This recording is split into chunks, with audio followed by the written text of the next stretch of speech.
How to change administrator account on Windows 10. Hi everyone, it's Sophia to assist you today. Without any delay, let's jump right in.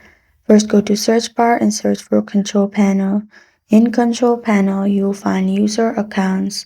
Click on user accounts, then click on user accounts again.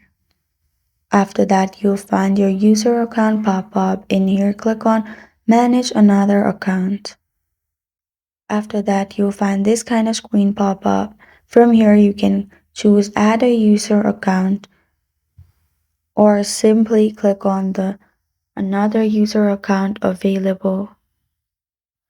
After doing that, you'll find this kind of screen pop up.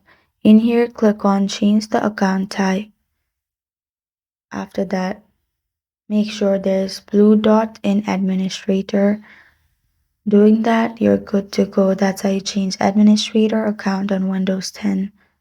Thank you for joining me today. If this video helps you out, please leave a like and subscribe for more. Got a question or want to suggest a topic? Comment below. I am Sophia signing off. Until next time.